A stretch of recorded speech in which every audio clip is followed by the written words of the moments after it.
Magandang araw sa ating lahat. Nandito po tayo ngayon sa Plaza Bonifacio sa Kapasigan at ngayon po ang araw ng kapanganakan ni God Andres Bonifacio at ngayon po ay ipagdiriwang ang commemoration and unveiling of the Andres Bonifacio marker na dadaluhan po ni na Mayor Vico Soto, ni Vice Mayor Dudut Juleski, ni Congressman Roman Romulo, mga City Council, mga barangay captains, barangay council. Nandito rin po ang mga veterans of Knight of Columbus, mga estudyante galing sa RTU Rizal High, at nandito rin po ang mga PNP Pasig, DILG Pasig, BFP Pasig, at Bureau of Jail Management Pasig, BGMP, at mga galing po sa private sector and non-government sector.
Magandang umaga po sa ating lahat. Kasama na po natin ngayong umaga ang ating mga Iloilo de Leon, City Councilor Warren Inocencio, City Councilor Paul Senoga, City Councilor Simon Tantoco, City Councilor Ryan Enriquez, City Councilor Boy Raimundo, and City Councilor Maro Martires. Magandang umaga po. At siyempre kasama rin po natin ang ating Congressman Roman Romulo at ang ating Vice Mayor Dodot Jaworski. At ngayong umaga kasama rin po natin ang ating mga Barangay Captain Petri Cortez mula sa Barangay Kanyogan, kasama ang City Council, Barangay Council, Barangay Captain Cap Jennifer Marcelo at mga konseho ng Barangay Kapasigan, Cap Joel de la Cruz mula sa Barangay Malinaw kasamang kanyang mga kagawad, Barangay Captain Robin Salandanan from Barangay Pinagbuhatan at kanyang mga Barangay Council, Barangay Captain Marvin Benito mula sa Barangay Sagad, at Acting Barangay Captain of Barangay Rosario, Honorable Annalyn Santos, Barangay Captain Thomas Raymond Lising mula sa Barangay San Antonio, magandang umaga po. Barangay Captain Noel de la Cruz mula sa Barangay San Jose, Barangay Captain Ralph Renz Andaya mula sa Barangay Santa Cruz, Barangay Captain Amelia Raimundo mula sa Barangay Santo Tomas, Barangay Captain Irma Gomez mula sa Barangay Sumilang. Magandang umaga po. At sa ating mga barangay kagawad at SK, maraming salamat po sa pagdalo at magandang umaga.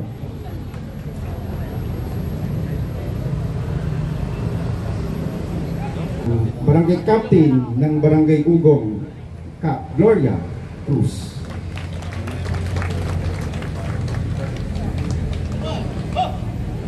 Kasama rin po natin ang ating City Councilor Kiko Rustia.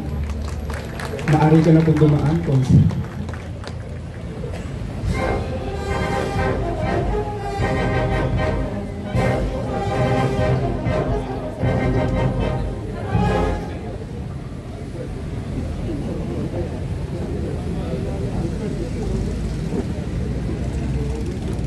Po natin ang OIC ng Barangay Kalawaan, Honorable Jimmy Borja. Magandang umaga po.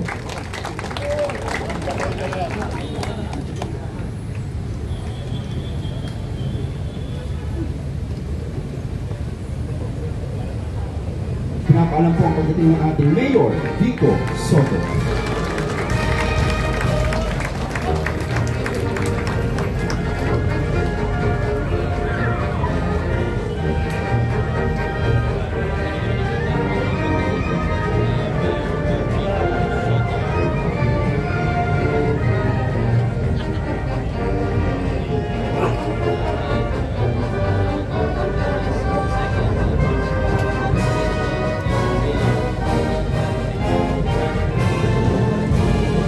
Mari po muna tayo magsiupo.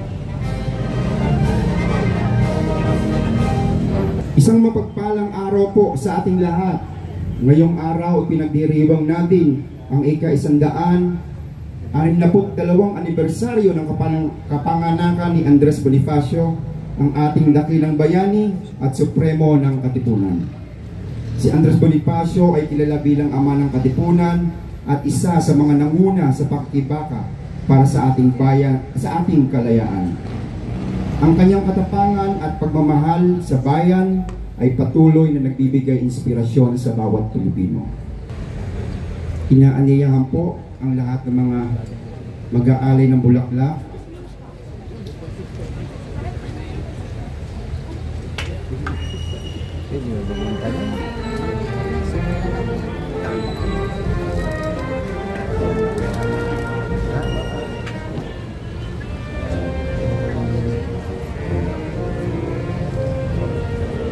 unang pag-aalay ng bulaklak Mula sa pamahalaang lungsod ng Pasig sa pangunguna ni Mayor Vico Soto, Vice Mayor Dodot Jaworski, Congressman Roman Romulo at mga konsehal mula sa Distrito 1 at 2.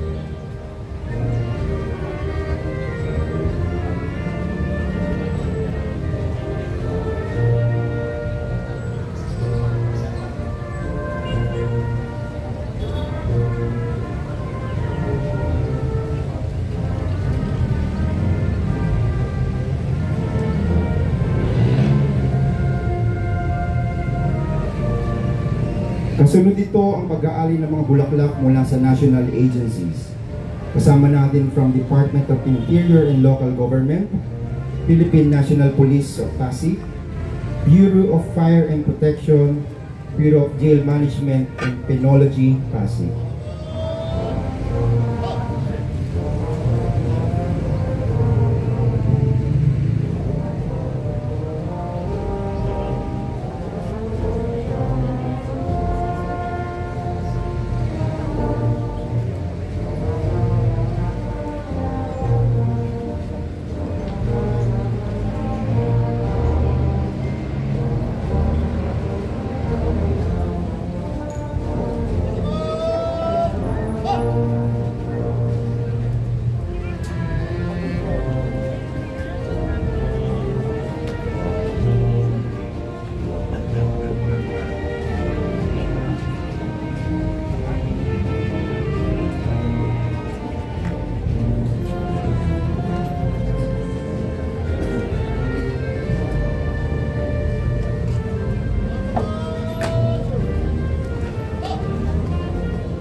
Kasunod na mag-aali ng bulaklak ang ating mga kinatawan mula sa ating 30 barangay ng pamahalaang lungsod ng Pasig.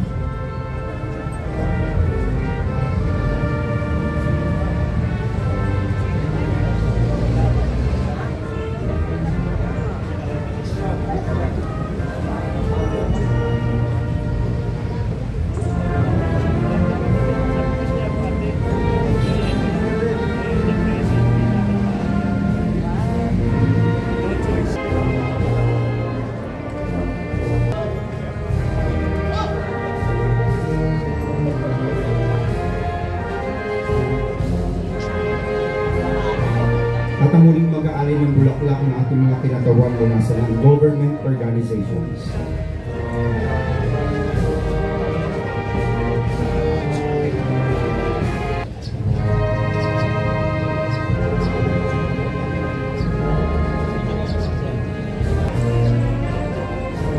Maraming salamat po sa mga nag-alay ng bulaklak.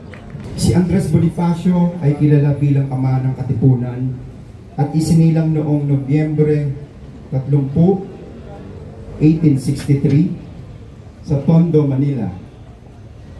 Siya ang nagtatag ng Katipunan, isang lihim na samahang naglayong ipaglaban ang kasarinlan ng Pilipinas laban sa pananakop ng mga Kastila. Isang masiglang sayaw ng mga kabataang lalaki na pumapalo ng bao ng nyog na nagpapakita ng labanan para sa latik at tira-tirang niyog.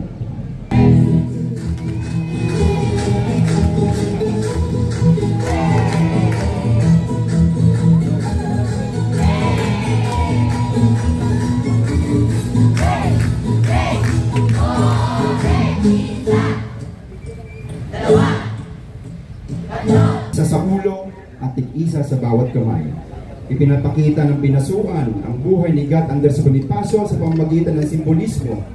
Ang maingat na pagbalanse ng mananayaw ay sumasagisag sa maayos sa pamumuno ng Bonifacio sa Katipunan. Ang kontroladong galaw ay nagpapakita ng kanyang disiplina at determinasyon at tapang na kanilang pagsasayaw ay tulad ng kanyang katapangan sa pakikipaglaban para sa kalayaan.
Mga instrumentong kawayan na pinapatugtog ng kalalakihang kuyunon upang samahan ang mga kababaihang nakasuot ng makukulay na kasuotan sa isang masiglang parada sa lansangan. Ang pagtugtog ng karatong ay sumasagisag sa panawagan ng himagsikan. Ang ritmo nito ay kahilintulad ng sigaw sa balintawak o pugadlawin. Pinapakita ng lakas ng sayaw ang katapangan ni Gat Andres Bonifacio at ang masayang himig ay sumisimbolo sa pag-asa sa kalayaan kanyang pinaglaban.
Muli po, palakpakan natin ang mga mananayaw at mag-aaral ng Rizal High School. Maraming salamat. Ngayon ay isasagawa po natin ang paglulunsad ng lokal na panandang pangkasaysayan sa monumento ni Andres Bonifacio. Inaanihan po natin ng ating city officials, Congressman Roman Romulo, Vice Mayor Dota Jaworski, and Mayor Vico Soto at mga konsihal. Hayaan niyo pong basahin ko ang nilalaman. Ang monumento ni Andres Bonifacio, matatagpuan sa Plaza Bonifacio sa lungsod ng Pasig. Ang monumento ni Andres Bonifacio, likha ni Victor Barrientos ng Cateros. Orihinal nitong itinayo noong 1932 sa panulukan ng mga kalsadang A. Mabini at Dr. Sisto Antonio sa Barangay Kapasigan bilang pagunita Ngayon naman po ay pakinggan po natin ang mensahe ng ating Congressman Roman Romulo.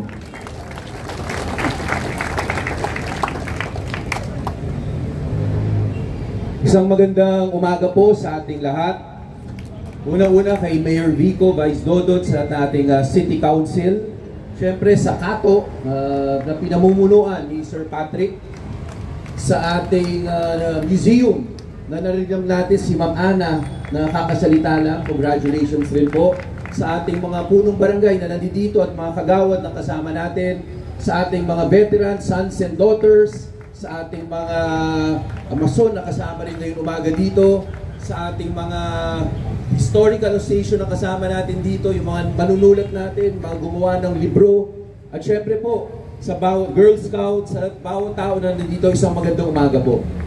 Unang-una po, tatlo pa na kaming magsasalita. So, sa totoo, baka pare-pareho masabi lang, kaya siguro iibahin ko naman. Alam po ninyo, ngayong taon, meron kaming resolusyon na pinasa sa Kongreso. Yung resolusyon po na yan ay nagbibigay-pugay po kami sa asawa ni Andres Bonifacio.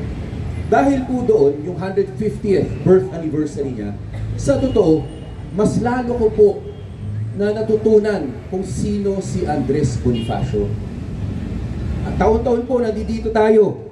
Pinag-uusapan po natin yung mga kadakilaan na nagawa po niya. Pero kailangan po, maalala rin po natin na nung panahon ni Andres Bonifacio, yan rin po yung panahon na medyo naging madilim ang history natin, lalong-lalo na sa Katipunan. Alam natin lahat na ang Katipunan ay founded po yan para sa ating bansa, para paglaban ang ating bayan. Pero may iba-ibang mga nangyari. Meron po dyan na alam natin ang katotohanan kung ano nga ang sinapit ni Andres Bonifacio. Ibig sabihin, kahit sa isang samahan ng magkakasama, ay maaring merong mga hindi nakakaintindi ng tamang layunin. Merong mga kasama na sa ambisyon ay pilit iba ang gagawin. Pero nagtitiwala po ako, katulad ni Andres Bonifacio, sa kaduluhan po, mananaig ang katotohanan. Yung mga puwersa na gumagawa lamang ng chismis o intriga, lahat po yan, tatalunin po ng katotohanan ng ating mga naiisip bilang mga pasigilyo. Katulad ng Katipunan po, nung lumaban tayo noong 2019, nung inumpisahan po natin, sa mga opisyalis, konti na tayo. Pero nakita natin, sinamahan tayo ng taong bayan. Pero habang nagpro-progreso po tayo, hindi natin sigurado. Baka meron na nakapasok rin na mahilig sa chismis, may ambisyon, kung ano rin ang kanyang pinaplano. Kaya maging mapanuri po tayo. Alam natin kung saan ang direksyon natin, alam natin kung anong pinaglaban natin. At katulad ng Katipunan, dito po sa lungsod ng Pasig, katotohanan ang mananaig. Muli po, happy 160th commemoration natin kay Andres Bonifacio.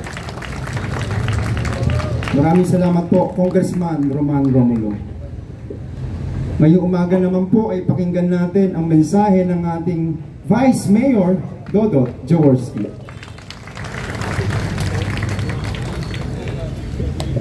Kay Mayor Vico, Congressman Roman Romulo, sa ating members of the City Council, sa ating mga barangay officials, captains and kagawads, sa ating mga bisita mula po sa mga veterano, sa ating mga anak ng mga veterano, sa ating mga mason at sa ating mga binibigyan ng pagpuri ngayong umaga, Girl Scouts, Boy Scouts, members of the PNP, Fire, at lahat po ng iba pang mga ahensya ng ating nasyonal na pamahalaan.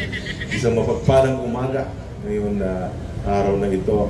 Hindi ko na rin po pahaba ng aking mensahe. Naman po natin habang ginugunitan natin ang kaarawan ng ating bayaning si Andres Bonifacio. Ito po ay isang paalala sa ating lahat na katulad na nabanggit ni Congressman Roman. Marami po ang mga pangyayari nung araw na Alam naman po natin, yung buhay ni Andres Bonifacio halos inalay niya sa paglaban sa ating kalayaan. Pero subalit sa kanyang pagbibigay ng kanyang buhay, meron pa rin mga problema na nangyari sa loob ng kanilang samahan. Dahil alam naman po natin, lahat po tayo, hindi po iisang direksyon, minsan hindi isa yung ating mga nakikita o na-appreciate sa mga pangyayari. Pero dito po sa atin sa lungsod ng Pasig, pinapakita natin na kung nagkakaisa po ang ating leadership, nagkakaisa ang ating mamamayan, ang tunay na pagbabago ay kaya nating abutin. At nais ko rin ipaalala sa ating lahat na hindi nyo kailangan ialay ang buhay nyo para maging bayani kayo. Maging mabuti lang tayo mga Pilipino, gampanan natin ang ating mga responsibilidad sa bawat isa. Mamuhay tayo na may integridad at higit sa lahat, magmahalan, magbigay ng respetuhan ang bawat isang Pasigenyo at makikita po natin yung tunay na pagbabago na inaasam natin lahat. Muli po, isang magandang umaga at mabuhay ang Pasigenyo. Maraming salamat po, Vice Mayor Dodot Jaworski. At ngayon naman po, pakinggan na po natin ang mensahe ng ating punong lungsod, Mayor Vico Soto. Una po kayo. Maligayang araw ni Andres Bonifacio. Happy birthday kay Gat Andres Bonifacio. Congressman Roman, Vice Mayor Dodot, ating mga konsehal, sa lahat po ng mga kasama natin mula sa barangay, ating barangay officials, national and city government employees, civil society, non-government organizations, to our veterans and other groups present, sa mga nandyan sa gilid, sa ating mga scouts, sa ating kato. Kala ko sumasaludo kayo. Naarawan lang pala. Magandang umaga sa ating lahat. Kami sa mga panahon ngayon, marami pong nagtatanong sa akin, Mayor Vico, ano bang pwede kong gawin? Kumbaga, kung yung panahon ng katipunan, pwede ka sumali ng katipunan, pwede kang pwede mong ialay ang buhay mo para sa bayan sa pamamagitan ng katipunero sa pangunguna ni Gat Andres Bonifacio. Ngayon po, maraming nagtatanong sa akin, paano ba ako makakatulong? May pag-asa pa bang matigil tong malakihang korupsyon na nangyayari sa bayan natin, bansa natin? Ito pong sasabihin ko, alam kong misinterpret ng iba, pero sasabihin ko pa rin. Sana yung mga, lalo na yung medyo madaling maniwala sa mga propaganda ay makinig hanggang dulo ng maigi. Una sa lahat, gaya ng karamihan sa ating mga kapwa Pilipino, umaasa tayo na may mananagot, na may makukulong sa mga may sala sa flood control at iba pang malalaking uri ng korupsyon sa ating bansa. Pare-pareho naman tayo, ang mayorya sa ating mga Pilipino, gusto nating makulong si Martin Romualdez, gusto nating makulong si Zaldico, at marami pa pong iba. Nandun na tayo eh. Siyempre, tayo sa Lungsod Pasig, mas makakatulong tayo sa mga kaso ng gaya ng kay Vizcaya, dun sa COA Commissioner na si Lipana. Bakit? Dahil meron tayong personal at institutional knowledge tungkol doon. Meron tayong ebidensya. Hindi lang tayo nagsasalita, may katibayan tayo. Kahit nung wala pang ingay doon, tumutulong na tayo. Nag-case build up na tayo. Pero lahat siyempre, gusto nating mapanagot. Nakita natin kung gaano kalawak na yung pinag-uusapan nating korupsyon. Hindi bago, pero at least ngayon kita na ng taong bayan kung ano ba talagang totoong nangyayari. Galit ang tao. Kaso ito ang problema. Pagkatapos ng lahat ng ito, pagtahimik na ulit, Pagkalmado na ulit, anong mangyayari? Saan tayo pupulutin pagkatapos ng lahat ng ito? Nagkaroon na ng 2 people power dahil sa korupsyon. May nakunbit ng dating Pangulo dahil sa plunder. Di na ba natin naalala? Nakalimutan na ba natin? Pero ano nangyari pagkatapos nun? Maaaring meron naman kahit papano. Nagbago naman siguro kahit papano. Pero di may kakailan, nalaganap pa rin ang korupsyon. Sabi ng marami, sentimento ng maraming Pilipino, para bang lumala pa ito. Mga Pasigenyo, walang shortcut dito. Kailangan nating unti-unting baguhin ang sistema at kultura ng paggugobyerno sa ating bayan.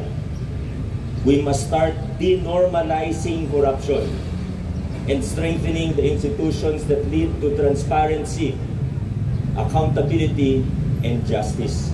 There are no shortcuts. Kasama rito sa sinasabi nating denormalization, ang paglaban natin mula sa pinakamalalaki hanggang sa mas maliit, gaya ng pagtanggi, sa pagbibigay o pagtanggap ng suhol.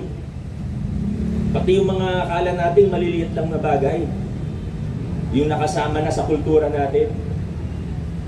Halimbawa, yung pagbibigyan natin parati yung ating kaibigan dahil malapit sa atin. Bibigyan si kumare, si kumpare. Akala natin minsan maliit na bagay.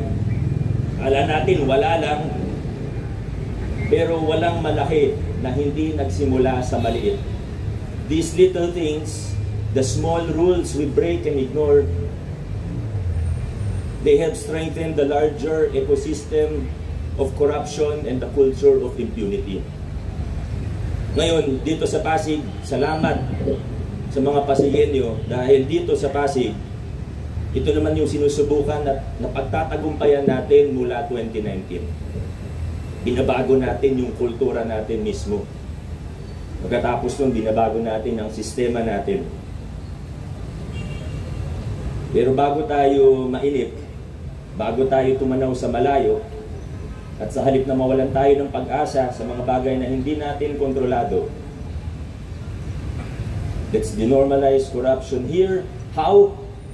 Paano? Linisin muna natin ang nasa loob ng ating sariling bakuran. Sige, city government, marami nang na-improve. Hindi ko sinasabing perpekto, hindi natin kailanman masasabi na perpekto, pero hindi natin maitatanggi na napakalaki na ng na-improve, ng nailinis ng ating pamahalaang lungsod. Tuloy-tuloy pa rin po yun. Pero kailangan tumagos din ang mga pagbabago sa ating mga barangay. Marami na tayong mga barangay na nakikiisa dito sa mga malawakang pagbabago at paglilinis ng pamahalaan na ginagawa natin. Marami na po. May nakikita tayo mga maayos na barangay. Pero paiigtingin pa natin ang ating laban. Nag-uumpisa na po tayo sa tulong ng Sangguniang Panlungsod at ng iilang mga private complainant. Meron na po tayong iilang konkretong hakbang. Mas natututukan na po natin ito ngayong pangatlong termino ko na. Barangay Rosario, Kapitan Eli de la Cruz has been preventively suspended for 60 days as we continue the investigation for the falsification of public documents tied to further allegations of corruption. Barangay Kalawaan, Kapitan Jess Gaviola has been preventively suspended for 60 days for a fake document related to procurement, sa pagbili ng mga gamit o goods. Marami pang parating pa lang din. Balikan natin ang pinagsimulan nating tanong, yung tinatanong sa atin ngayon ng maraming tao. Anong magagawa ko? Anong magagawa natin bilang mamamayan? Tularan natin ang mga pribadong mamamayan sa mga kasong itong nabanggit na hindi lang sila nag-akusa, kundi naglakas loob sila upang maghanap ng ebidensya at formal na ireklamo ang nakita nilang mali sa kanilang barangay.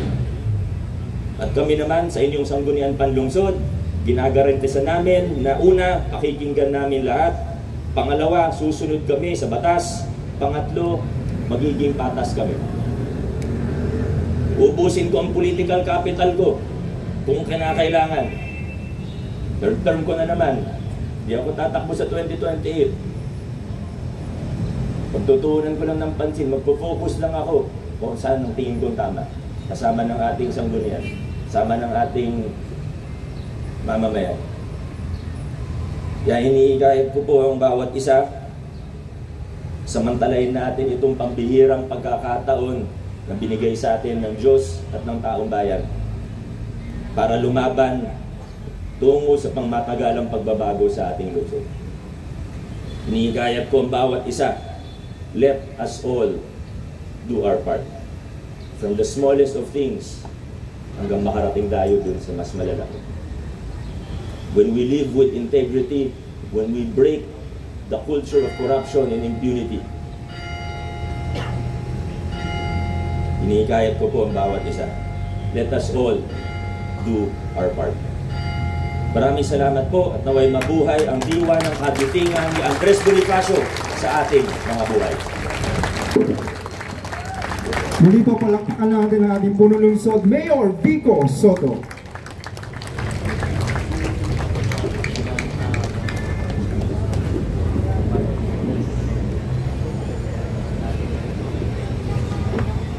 Sa pagtatapos po ng programa, taus-puso po kami nagpapasalamat sa lahat ng mga tumulong upang maisakatuparan ang pagdiriwang na ito.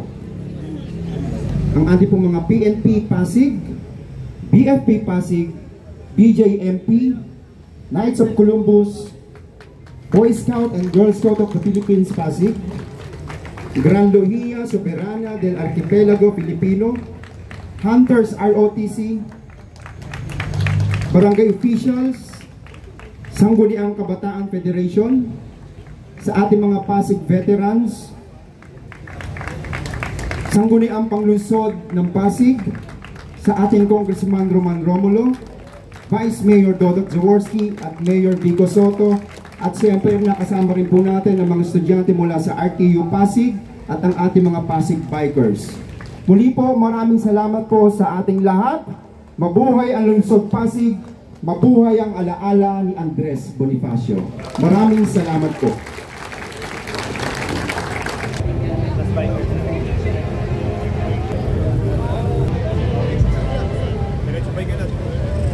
Thank you po.